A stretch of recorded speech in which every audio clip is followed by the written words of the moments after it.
The Spanish philosopher Miguel Unamuno tells a story about a young man at the very beginning of the 19th century who did what a great many young people have to do at some point in their life. He went home. So this young man had gone to see the wide, wide world, had his various forms of adventures, and as is often the case, there was some compelling reason to go home. His people needed him, his place needed him. In this case, the young man needed to go home because his mother was dying.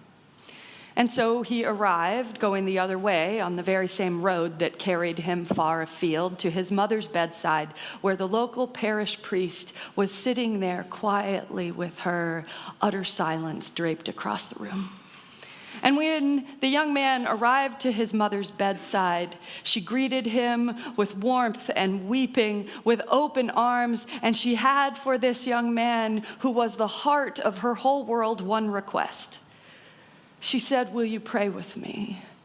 Before I die, will you pray with me?" And the young man had no answer to that question. None at all. He just reached out his hand and held her hand, and he hoped that in the non-answer there at least was the warmth and care and clearly communicated love of his presence. He held her hand and he said nothing. As he and the old priest left the room, his mother still lying there in that bed, the young man turned to the priest and he said, "I have something I must confess to you. I couldn't pray with my mother," he said, "because I don't believe in God. I cannot pray with her because I don't believe."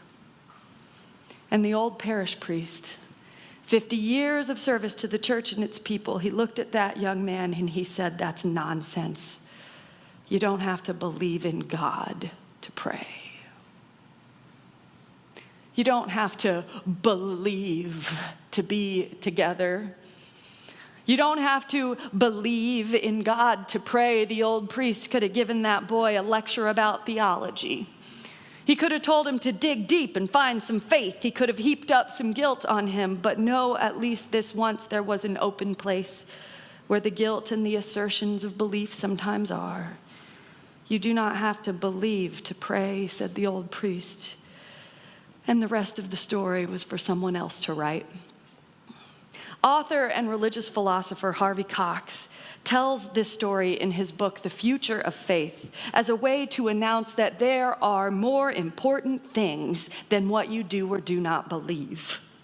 There are things more important than anybody's actual theological assertions about the existence or non-existence of God. There are, he says, more primordial things than that.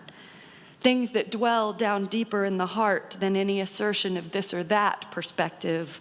Prayer, Harvey Cox offers, is more primordial than belief. It emerges from a deeper place. Love, he says, however you communicate it, is also more primordial than belief. And it is in these primal things, in whose number Cox includes any form of faithfulness to each other, to the world, to our commitments, a deep yearning for a sense of meaning, and most of all, a love that is bigger than ourselves. It is in these primal things that we are tethered to the earth and to each other. It is these primal things that we call out for when we don't have the energy for another debate about who believes what and who rejects what and how many angels can dance on the head of what pin. Love is more primordial than belief. And perhaps beauty is too, and music. What Salman Rushdie was pointing us toward this morning are those primordial moments in life that crack us out of the everyday and into an experience of glory we cannot wholly explain. It is part of what we point to in this weird sounding thing in the sources of our Unitarian Universalist tradition. You might know that in the Unitarian Universalist Association, we have a great many sources. We are not, as I say, people of the book, but people of the books. And beyond that, people who draw our wisdom from a wide expanse of sources all around the world. Those sources include the very first, which we call direct experience of that transcending mystery and wonder. We are, I believe, people called to that direct and transcendent experience, whether or not we have name for it. We are real live human beings who do not live inside the confines of our own heads. We are experiential creatures who live in the world, and there are things in this life like love that must be beheld, not just believed in. The great professor of preaching and Episcopal priest, Barbara Brown Taylor, says that we would do well to be clear about when we are speaking in the language of belief and when we are speaking in what she calls the language of beholding. When you speak of belief, she says, you are focused on what is right. In objective terms, you are looking for a way of stating the right and true thing.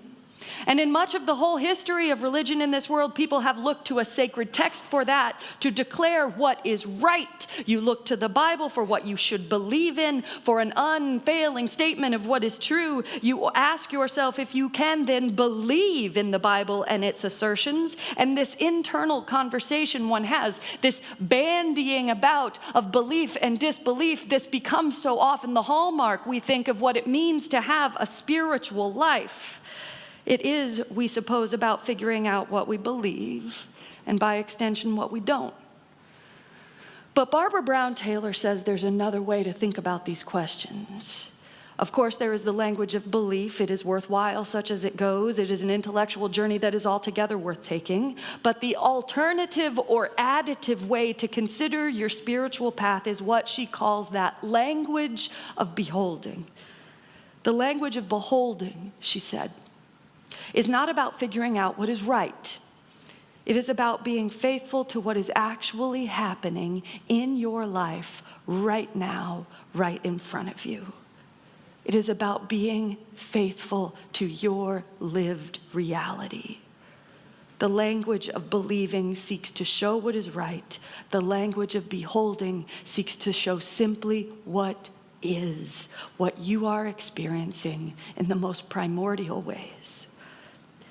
Like some of us in this room, Taylor writes, I had the kind of parents who believed that religion should be chosen, not imposed. And as an infant, her parents had her baptized in the local, very conservative, pre-Vatican II Catholic Church. They brought their little baby to the priest for that moment of baptism, mostly, she says, to appease her conservative Catholic grandmother. And the whole act of appeasement was shot all to hell and backfired in a hot mess when the priest took her, the tiny baby, in his arms and said, she wrote, what sounded to my parents like some very rude things about my character. After that baptism, they never went back.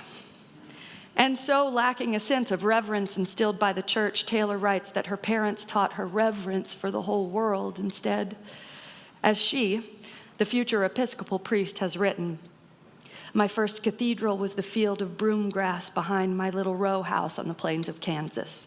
My first Eucharist, the saltine crackers I toasted over a stick fire with my friends. I'll never forget my first look at a meteor shower called the Tears of St. Lawrence that I saw in the sky over my balcony in Ohio. Nor will I forget the oily smell of the Black Warrior River in Alabama as I waded deeper and deeper and the clay bottom sucked at my feet. My immersion, she says, in these mysteries gave me a sanctuary. Beholding them, participating in them, set me right when everything else was wrong. If anyone had tried to tell me that creation was fallen, or that I should care more for heaven than for earth, I would have gone off to lie in the sweet grass all by myself and beheld the beauty of this cathedral stretched out before my eyes. This reverence in and for the world itself.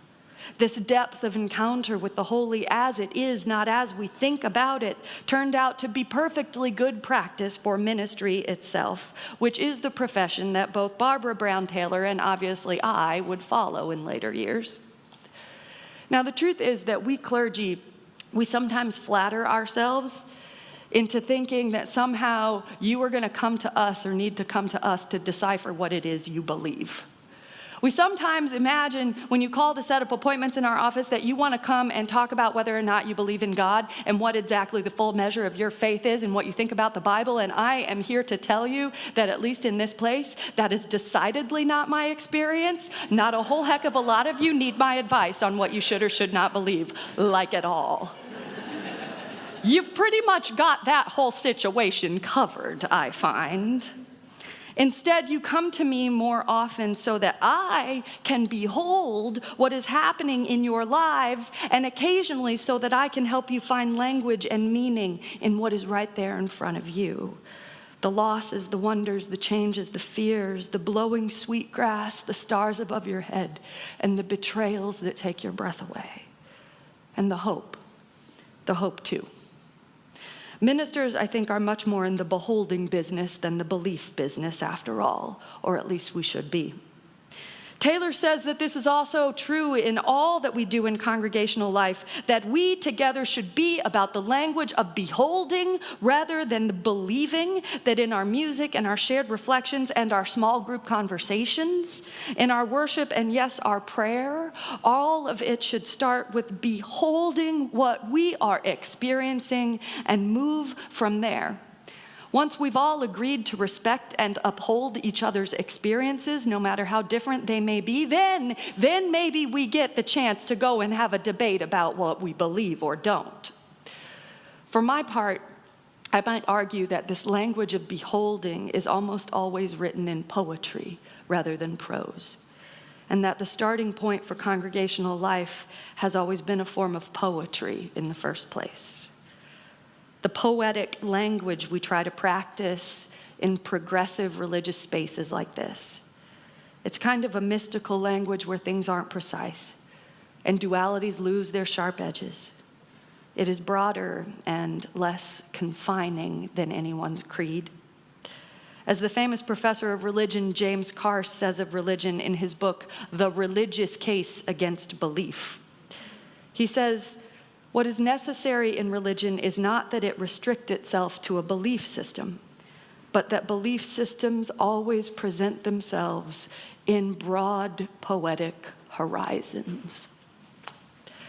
The poetic horizons of our actual experiences are much broader than the intellectual horizons of our belief. Say you do not believe in prayer, but the intonations of the 23rd Psalm creep up on you when you are afraid and they make you feel more whole. Say you do not believe in chakras or all that hippie stuff, but the shamanistic alignment your chiropractor recommended really did make your back feel better. Say you know for a fact that the aurora borealis is so much magnetic energy bouncing around the poles of the earth, but beholding it makes you feel a reverence that transcends anything you have ever known in any holy book. There are times when our experiences do not line up neatly with the belief structures we have imposed upon ourselves. And there are times, frankly, when we judge ourselves quite harshly for this misalignment. There are times when letting go of the language of believing, we can behold what is before us unafraid. The language of belief is not poetry but prose, and I can tell you without a doubt that what I believe about the most important things, about God, about religion, about family and parenthood and ministry, what I believe about all those things is just a pale reflection of the whole truth of them. What I behold of those things is so much bigger and so much more imprecise. To be clear, I do not know if that young man should have prayed with his mother before she died. I don't know if I could define or encapsulate anything so proscriptive in a moment like that. I have no advice for him. What I do know is that the reality of his love for her and her love for him was greater than the measure of either of their beliefs. What I do know is that we have much and more to behold in this world, not all of which fits cleanly into anyone's categories. Which is not to say that what we believe doesn't matter, only to say that what we believe is only a part of the story. There is a whole world here. All of the poetry within it is stretched out before us, and simply beholding what is before our own eyes, what is just at the edge of our reaching fingertips, just beholding it, might be the deepest theological work any of us can do.